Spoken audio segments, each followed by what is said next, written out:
लोकसभा चुनाव से ठीक पहले नेता अपनी पार्टी से वफादारी भूल दूसरे दलों में शामिल हो रहे हैं। इसी कड़ी में हिमाचल प्रदेश में कांग्रेस से बगावत करने वाले 6 बागी भारतीय जनता पार्टी में शामिल हो गए।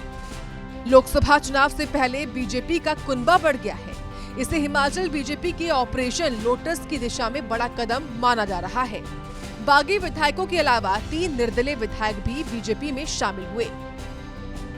कांग्रेस विधायक सुधीर शर्मा, रवि ठाकुर, राजेंद्र सिंह राणा, चैतन्य शर्मा, देवेंद्र भुट्टो और इंदर दत्त लखनपाल और निर्दलीय विधायकों में केएल ठाकुर, होशियार सिंह और आशीष शर्मा ने बीजेपी का दामन थाम लिया।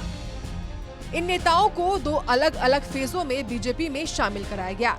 सबसे पहले 6 बागी नेताओं को बीजेपी ज्वाइन कराई गई, फिर उसके बाद 3 निर्दलीय विधायकों को बीजेपी ज्वाइन करवाई गई। बता दें, बीजेपी में नए नेताओं की ज्वाइनिंग के दौरान केंद्रीय मंत्री अनुराग ठाकुर, पूर्व मुख्यमंत्री जयराम ठाकुर और हिमाचल बीजेपी अध्यक्ष डॉक्टर राजीव बिंदल के साथ कई अन्य बड़े नेता भी मौजूद रहे। बीजेपी में शामिल हुए नेताओं ने प्रधानमंत्री नरेंद्र मोदी के नेतृत्व पर अपनी आस्था व्यक्त की है।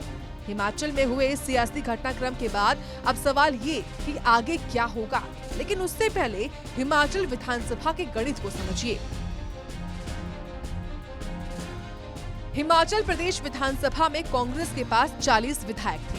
68 मेंबरों वाली विधानसभा में बहुमत के लिए जरूरी जादुई आंकड़ा 35 का था। 6 विधायकों की बगावत के बाद कांग्रेस नंबर गेम में 40 से 34 पर आ गई, जो बहुमत के लिए जरूरी जादुई आंकड़े से 1 कम है।